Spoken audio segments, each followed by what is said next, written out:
ሰላም ዛሬ እንግዲህ በዚህ ቪዲዮ እንዴት ጎበዝ ተማሪ እንደምትሆኑ 4 ነጥቦችን እነግራችኋለሁ ማለት ነው። የመጀመሪያው ነገር ምንድነው ማድረግ ያለባችሁ ክላስ ውስጥ አክቲቭሊ ፓርቲሲፔት ማድረግ ይኖርባችኋል ማለት ነው። ጎበዝ ተማሪዎች አብዛኛውን ጊዜ ክላስ ውስጥ ይከታተላሉ፣ አስተማሪዎች ምን እንደሚል በጥብቅና በስነ ስርዓት ይከታተላሉ። በቃ ያስተማሪውን እያንዳንዱን ስቴፕ ስለሚከታተሉ ፈተና እንዴት እንደሚያወጣ ፈተኖች ራሱ የማትሪክ ፈተኖችም እንዴት እንደሚያወጡ በቃ እንዴት እንደሚወጡ እነዚህ ነገሮችን ይረዳል። ከአስተማሪ ጋር ኮሙኒኬት ያደርጋል። ሰው ለትምህርቱ በጣም ቅርብ ይሆናል ማለት ነው። ስለዚህ ምንድነው ክላስ ውስጥ አክቲቭሊ ወይም በንቃት መከታተል ይኖርባችኋል ማለት ነው ጎበዝ ተማሪ ለመሆን። ሁለተኛ ደግሞ ጎበዝ የሚያደርጋችሁ ነገር ምንድነው ጥያቄዎችን መስራት ማለት ነው።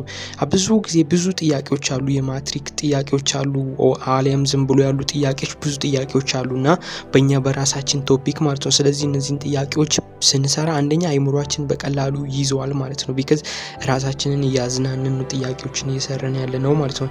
ስለዚህ ምንድነው ጥያቄዎችን መስራት ይኖርብናል ማለት ነው። ጥያቄዎችን ከሰራን በጣም ጎበዝ መሆን እንችላለን ወይም ጎበዝ ያደርገናል ማለት ነው።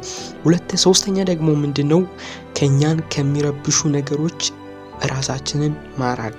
እኛን ከሚረብሹ ራሳችንን ማራቅ ስል ለምሳሌ የማይጠቅሙ ሰዎች አሉ፣ ትምህርታችን ላይ ምንም የማይጨምሩ ኦር የማይጠቅም ቦታ አለ የምንሄድበት ማለት ነው። የምናደርገው የማይጠቅም ነገር አለ ለትምህርታችን ምንም የማይጠቅም ማለት ነው። ስለዚህ እነዚህን ነገሮች ማስወገድ ይኖርብናል ማለት ነው ጎበዝ ተማሪ መሆን የምንፈልግ ከሆነ ማለት ነው። ለምሳሌ ማስወገድ ስንል ለምሳሌ ጓደኛችሁ ጎበዝ ካልሆነ ትምህርት የማይፈልግ ከሆነ ከሱ መራቅ ይኖርባችኋል ማለት ነው። እናንተ ጎበዝ መሆን የምትፈልጉ ከሆነ ከሱ ተማሪ መራቅ ይኖርባችኋል ማለት ነው። የሆነ የሚያበላሻችሁ ቦታም ካለ ከሱ ቦታ መራቅ ይኖርባችኋል ማለት ነው። ጎበዝ ተማሪ የሚያደርጋችሁ ነገር ስለሆነ ማለት ነው።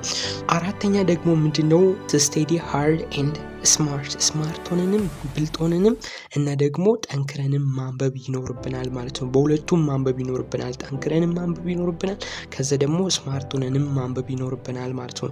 ለምሳሌ ስቴዲ ሃርድ ስንል ምን ማለት ነው? ጠንክረን ማንበብ ይኖርብናል ስንል ለምሳሌ ምን እየደከመን እያስጠላን እየደበረን ማንበብ ይኖርብናል ማለታችን ነው። በቃ ጀስት እያነበብን ባይመስልም ባይሰማንም የግድ በቃ ማንበብ ይኖርብናል ማለት ነው። ሌላው ደግሞ ስቴዲ ስማርት ብላችሁ በቃ አንዳንድ ጊዜ በቃ ስማርት መሆን አለ ታውቃላችሁ። በቃ እንዴ ስላችሁ ለምሳሌ አሁን ተኝታችሁ ራሱ አልጋ ላይ እንትን ብላችሁ ያንን ቀስ አድርጋችሁ ስታነቡ ለምሳሌ ስማርት እያነበባችሁ ነው ማለት ነው።